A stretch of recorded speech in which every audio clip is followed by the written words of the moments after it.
బెంగళూరులోని చిన్నస్వామి స్టేడియంలో తొక్కిసలాట జరిగింది. సుమారు 10 మంది అక్కడ ఎవరైతే ఆర్సీబీ ఫ్యాన్స్ ఉన్నారో వాళ్ళు చనిపోవడం జరిగింది. అండ్ కొంతమంది ఇప్పటికే హాస్పిటల్ పాలయ్యారనమాట. అంటే వాళ్ళ పరిస్థితి విషమంగా ఉంది. ఇది ఇప్పుడు నడుస్తున్న బ్రేకింగ్ న్యూస్.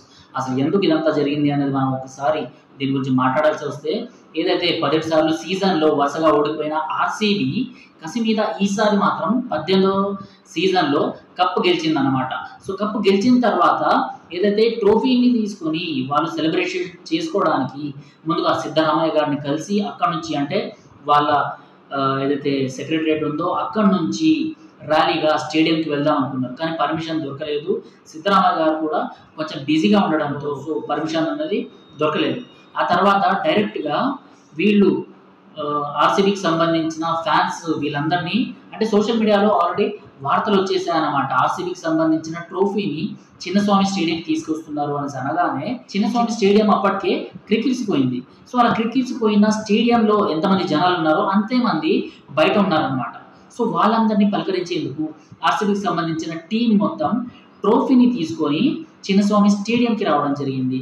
సో అలాంటి అంటే ఈ సమయం ఏదైతే ఉందో ఇదైతే అంటే ఎప్పుడు తిరిగి రాని సమయం అనమాట. అంటే ఆర్సీబీ ఎప్పుడు కూడా ఇలా గెలవక ఇప్పుడు మాత్రం ఇలా గెలిచేసరికి సో ఆ ఆనందాన్ని సెలబ్రేట్ చేసుకుందాం అనేసి అక్కడికి వెళ్ళిన ఫ్యాన్స్కి మాత్రం ఇది ఒక చేదు వార్తగా మిగిలిపోయిందనమాట. సుమారు 10 మంది అక్కడ చనిపోవడం అన్నది నిజంగా దురదృష్టకరం. ఎప్పుడు ఇలాంటివన్నీ మన భారతదేశంలో జరగలేదు. అంటే మన భారతదేశంలో ఇప్పటిదాకా ఇలాంటివన్నీ ఎప్పుడు జరగలేదు. ఎందుకంటే ఎప్పుడైనా ఇలాంటి మ్యాచెస్ దగ్గర గొడవలు జరిగినా కూడా ఫలానా మా మ్యాచ్ అంటే మా టీం ఓడిపోయింది అనేసి ఒక రకమైన బాధతో సో గవర్నమెంట్కి సంబంధించిన ప్రాపర్టీ కానివ్వండి, లేకపోతే స్టేడియంకి సంబంధించిన ప్రాపర్టీని కానివ్వండి, సో అగ్నికి ఆహుతి చేయడము, లేకపోతే వాటిని పగలగొట్టడం ఇలాంటివన్నీ జరిగాయి. కానీ 10 మంది చనిపోవడం అనేది ఇప్పటిదాకా భారతదేశం హిస్టరీలో జరగలేదు అనమాట. సో అలాంటి సంఘటన ఈరోజు జరిగింది.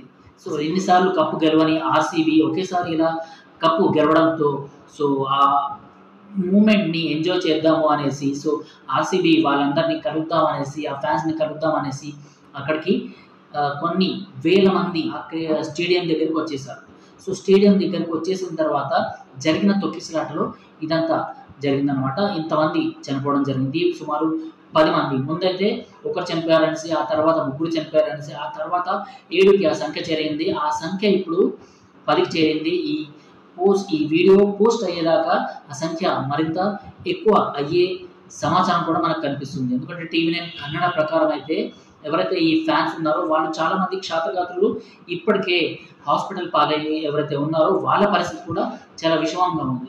సో వాళ్ళు కూడా మృత్యువుతో వాళ్ళు పోరాడుతున్నారన్నమాట. ఇలాంటి పరిస్థితి కర్ణాటకలో నెలకొంది. సో కర్ణాటకలో ఏదైతే ట్రోఫీని సరదాగా చూద్దాము అండ్ అక్కడ ఆ మూమెంట్ ఏదైతే ఉందో వాటిని రికార్డ్ చేసుకుందాము, వాటిని మెమరీస్లో ఫీడ్ చేసుకుందాం అనేసి వెళ్ళిన ఫ్యాన్స్కి మాత్రం ఇది ఒక చేదు వార్తగానే మిగిలింది. ఇలాంటిదే ఇంతకుముందు పుష్ప సినిమాకి సంబంధించిన యాక్టర్ అల్లు అర్జున్ గారు ఆర్టీసీ క్రాస్ రోడ్లోని ఒక థియేటర్కి వస్తున్నాడు అని తెలియగానే సో ఎవరైతే ఫ్యాన్స్ తొక్కిసలాట జరిగిందో అందులో ఒక తల్లి చనిపోవడం జరిగింది.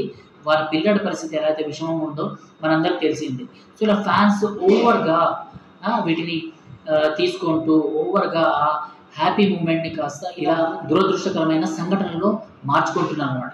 ఇందులో చనిపోయిన 10 మంది ఎవరైతే ఉన్నారో అందులో పిల్లలు కూడా ఉన్నారు.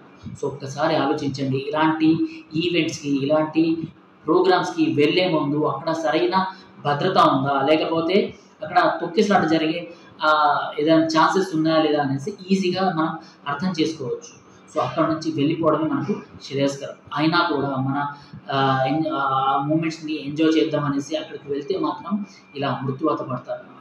సో ఇది ఇప్పుడు కర్ణాటకలో జరుగుతుంది. భారతదేశంలోనే ఎప్పుడు లేని విధంగా ఇలాంటి సంఘటన ఒకటి ఇప్పుడు జరిగింది. సో లేక కప్పు గెలిచిన ఆర్సీబీకి ఇది ఒక చేదు వార్త. ఆర్సీబీకే కాదు యావత్ భారతదేశానికి అండ్ ప్రపంచానికి ఇలా ఫ్యాన్స్ చనిపోవడం అనేది ఒక చేదు వార్త అన్నట్టు.